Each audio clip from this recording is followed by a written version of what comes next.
Hello students, आप सभी का फिर से स्वागत है आपके फेवरेट वीडियो गुरु में, जहां हम आपके साथ जुड़े हैं आपको बैंक और एसएससी दोनों की तैयारी करवाने के लिए।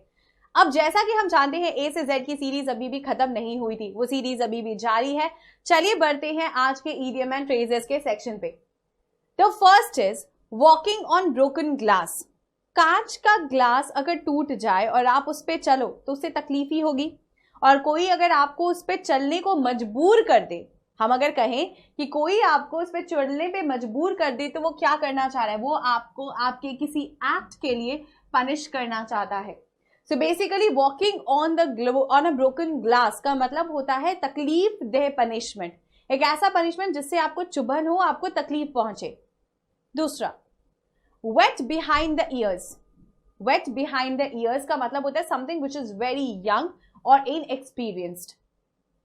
The next is whale of a time. Whale is huge, और आपने इतना बड़ा टाइम एक साथ एंजॉय किया तो वो क्या हो जाएगा? You have enjoyed a lot.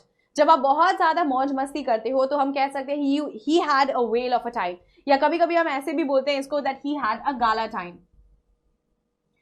Gala time या फिर whale of a time दोनों का मीनिंग हो जाएगा that you have enjoyed a lot. Next we have wrench in the works, to ruin a plan. मतलब wrench, एक तो आप काम में आए, ऊपर से आपने उसको रेंच कर दिया, मतलब आपने उसको खराब कर दिया। अब अगर खराब कर देंगे तो हम सीधे सीधे क्या बोलेंगे कि बना बनाया काम आपने बिगाड़ दिया। So basically this is set for people where you have actually ruined a plan. The next is eat one's word. अपनी ही कही हुई बात को या दूसरे की कही हुई बात को बहुत केयरफुली ध्यान से करना या लेना। यहां पे मीनिंग आएगा be careful of what one says.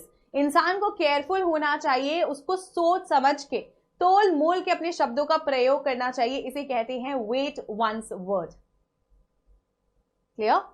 चलिए बढ़ते हैं हमारी नेक्स्ट स्लाइड की तरफ। X marks on the spot. Now अब मान लीजिए एक कोई भी बहुत बड़ा सा रूम है जिसमें आप एक हिडन ट्रेजर खोज रहे हो, उसमें नंबर ऑफ बॉक्सेस है, बहुत सारे, लेकिन सिर्फ एक बॉक्स ऐसा है जिसपे एक एक्स साइन है। मतलब हम क्या समझेंगे कि ये एक ऐसा बॉक्स है जिसे हमें ओपन नहीं करना है। यस और नो? जिसे हमें ओपन नहीं करना है। अब अगर ओपन नहीं करना है इसका मतलब उसके अंदर कुछ तो ऐसा है जो कोई हमसे छुपाना चाहता है। जब भी आप बोलो that there is an X mark on the spot, it means that there is something which is hidden और लोकेटेड। क्लियर? हम जनरली लोकेशन, फॉरेस्ट वगैरह में जब लोग खो जाते हैं इधर उधर, तो बहुत सारे लोग क्या करते हैं, लोकेशन मार्क करने के लिए या तो ट्रीज हो गए या तो फिर वो जगह हो गई लैंड सरफेस, राइट, उसमें वो लोग एक्स के मार्क्स बनाते हैं। इससे उस जगह की पहचान करना बहुत आसान हो जाता है। Next, yell bloody murder. अपने आंखों के सामने अगर आप किसी को मरता हुआ देखो या किसी को मारता हुआ देखो तो आप क्या करोगे? आप चिल्लाओगे, है ना? आप या तो उसको बचाने की कोशिश करोगे, तो गुस्सा अग्रेशन किसके ऊपर आएगा? जो एक्शन में इन्वॉल्व था। तो येल ब्लडी मर्डर जब बोला जाता है तो हम ये कहते हैं that you are protesting angrily and loudly और you are screaming in fear. यहां पे चौंकाने वाला दर्द भी हो सकता है, डर हो सकता है, या फिर आप उस चीज को प्रोटेस्ट करना चाहते हो वाइल शाउटिंग और एंग्रीली और loudly. Yellow streak. Yellow streak का मीनिंग क्या होता है? A person who is cowardly about something. Yellow जो वर्ड है वो भी कावर्ड से रिलेटेड होता है, मतलब वो वर्ड अपने आप में कावर्ड को रिलेट करता है। येलो स्ट्रीक का मतलब होता है एक ऐसा person who is cowardly about something. वो कोई एक्शन करना नहीं चाहता, वो हर जगह पीछे रहना चाहता है, just he wants to sit and enjoy. Yes man, ये बहुत आसान सा टर्म है, अगर सीधे सीधे भाषा में समझाया जाए तो चमचा जिसे बोलते हैं। वो पर्सन जो आपके अथॉरिटी के साथ या हायर अथॉरिटीज के साथ हर बात पे सिर्फ अग्री करता है, हाँ जी हाँ जी हाँ जी, जिसका अपना कोई ओपिनियन नहीं होता। ऐसे लोग जनरली बोलते हैं कि किसी भी कंपनी में, किसी भी रिलेशनशिप में पतन का कारण बनते हैं। ठीक है, बट फिर भी यस मैन से आप ऐसे याद रखिएगा, वो लोग जो लोग सिर्फ हाँ जी करते, तो उन्हें हम क्या बोलेंगे? Someone who agrees with people in authority, जो अथॉरिटी के हर बात पे अग्री करते हैं, जिनका अपना कोई पर्सनल ओपिनियन नहीं होता। क्लियर? चलिए बढ़ते हैं नेक्स्ट की तरफ। येस्टरडेज मैन और येस्टरडेज वुमेन, ये दोनों तरीकों से यूज किया जा सकता है। येस्टरडेज मैन अगर आप बोलना चाहते तो आप बोलते he is not today's, he is yesterday's man. मतलब ये जो पर्सन है या ये सेलिब्रिटी है या जो ये आपका पॉलिटिशियन है, ये अब आज का इसका करियर नहीं है। इसका करियर बर्बाद हो चुका है या डिक्लाइन की तरफ जा रहा है, मतलब इसका करियर में ब्लूम नहीं है। सेम वर्ड आपका जाएगा यस्टरडेज वुमेन के लिए भी। हम ऐसे किसी पर्सन, सेलिब्रिटी, पॉलिटिशियन की बात कर रहे होते हैं जिसका करियर या तो ओवर हो चुका है या तो वो डिक्लाइन में जा रहा है। Clear? Next, you are what you eat. हम कभी कभी कहते हैं ना कि हमारा शरीर वही है जो हम खाते हैं, है ना? तो जैसा आप खाएंगे वैसा आपका चरित्र बनेगा या वैसा आपकी काया होगी, राइट? नाउ इसका मतलब होता है कि good health depends upon your diet. ये इस पर डिपेंड नहीं करता कि आपका फिजिकल एनवायरनमेंट कैसा है, आपका स्ट्रक्चर कैसा है, आप कैसी चीजों के साथ उठते बैठते हो। इसका मीनिंग सिंपली होता है कि what you eat is represented by your body. आप जैसा खाओगे वैसा आपका बॉडी रिप्रेजेंट करेगा। तो हेल्थ डिपेंड्स ऑन डाइट, इसका जो जनरल मीनिंग निकल के आएगा वो आपके हेल्थ के ऊपर से होगा, which depends completely on what? On your diet. Next is you have got rocks in your head. आपके सर में भूसा भरा है। हिंदी में एक कहावत है कि आपके सर में भूसा भरा है, क्या तुम्हें कुछ समझ में नहीं आता? अगर हम इसी चीज को इंग्लिश में बोलेंगे तो हम बोलेंगे that the person acted with a lack of intelligence, मतलब उसके पास दिमाग की कमी है या बिना अपना दिमाग लगाए उसने काम किया है। तो हम बोलते हैं do you have rocks in your head, क्या तुम्हारे दिमाग में दिमाग नहीं है, क्या उसमें पत्थर भरे हैं? समझा? हिंदी में इस कहावत को कहा जाता है क्या तुम्हारे दिमाग में भूसा भरा है। ठीक है, चलिए next we have young blood. अच्छा बताइए यंग ब्लड कैसा होगा? हम ऐसे लोगों की बात कर रहे होते हैं यहाँ पे जिनके खून में, जो बहुत नए बच्चे होते हैं, ठीक है, जिनके खून में बहुत ज्यादा एंथुजियाज्म होता है। यंग पीपल जिनके आइडियाज नए होते हैं, जिनके अप्रोचेस नए होते हैं, उन्हें हम इंग्लिश में यंग ब्लड कहते हैं। Next is your call. This is your call, मतलब अब ये आपके ऊपर डिपेंड करता है कि आपका डिसीजन कैसा होगा। It is up to you to make a decision और नॉट, यह आप पे निर्भर करता है कि आपका डिसीजन कैसा होगा। योर नेम इज मड, ठीक है, आपका नेम कचड़ा है, या फिर हम बोल दें आपके नेम में मड है। अब मड साफ तो होता नहीं है ना? मड आपका साफ तो होता नहीं है, तो यहां पे क्या हो जाएगा? That you have got a very bad reputation. Clear? The next of yours is young blood. अब ये उन लोगों के लिए बोला जाता है जैसे हम कहते हैं जवान खून है, तो इसका मतलब कैसा है? वो बहुत एंथुजियास्टिक होगा, उसमें एनर्जी बहुत ज्यादा होगा, उसके आइडियाज, उसके अप्रोचेस नए होते हैं। तो यंग ब्लड उन लोगों के लिए कहा जाता है with new ideas, like you have people with new ideas and new approaches. Your call, next word जो आपका ईडीएम है वो है योर कॉल। योर कॉल हम बोलते हैं ना, अब सब कुछ हो चुका है ना, दिस इज योर कॉल। अब ये आपके ऊपर डिपेंड करता है कि आप कैसा डिसीजन लेते हैं या नहीं लेते हैं।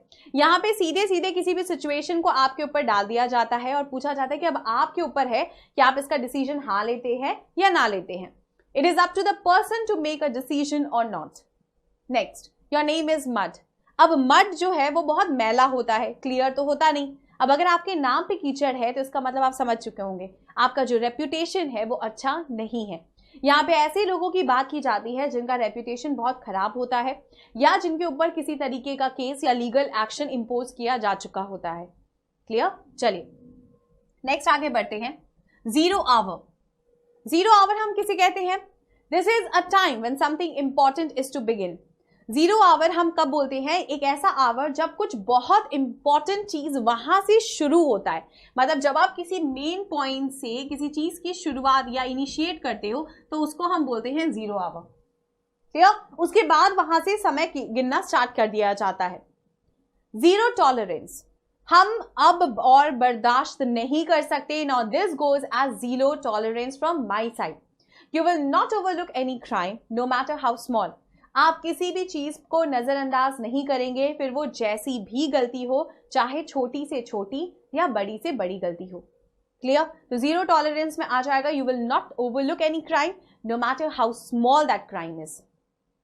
दूसरा, जिप इट, चुप हो जाइए। जिप इट का मतलब होता है अपनी जबान पे जिप लगा लीजिए। इसका मतलब होता है जो भी आप कहने जा रहे थे या बहुत बोल चुके, अब वक्त है कि आप शांत हो जाएं। जिप योर लिप का भी मीनिंग सेम जाता है। It also means to tell someone to be quiet. इसका मीनिंग भी क्या जाएगा कि आप किसी को ये कहना चाहते हो कि अब आप चुप हो जाइए और हमारे बर्दाश्त करने की शक्ति नहीं है। ये तो थे आपके ए से लेके जेड तक सारे आपके अलग अलग ईडियम्स। अब इनसे रिलेटेड क्वेश्चंस और इनके पैटर्न्स कैसे आते हैं। जहां तक आपके ईडियम्स एंड फ्रेजेस का सवाल है, ये आपके एग्जाम में 5, 7 से लेके 10 मार्क्स तक आ चुके हैं।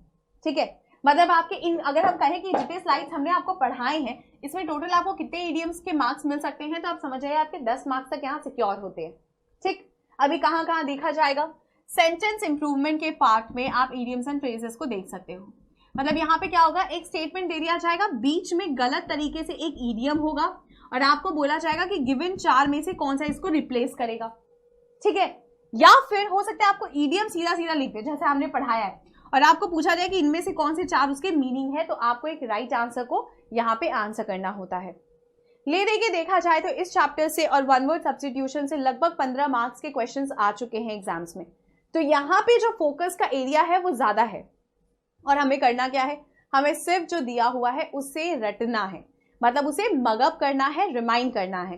ट्रिक्स हमने साथ में इसीलिए एसोसिएट किया ताकि आप पढ़ते वक्त आपको ये दिक्कत ना हो कि आपको ये चीज समझ में आ रही है या नहीं आ रही है। क्लियर, ये तो थे आपके इडियम्स का एक कंप्लीट जिस्ट। जैसे वन वर्ड सब्स्टिट्यूशन के बारे में हमने आपको बताया, इसके बारे में एक छोटी सी इंफॉर्मेशन और दे देते हैं। जितना हो सके इसके 10-10, 20-20 करके क्वेश्चंस को रिवाइज करिएगा। आप एक बार में सारे नहीं पढ़ सकते, ये हम भी जानते हैं, आप भी जानते हैं।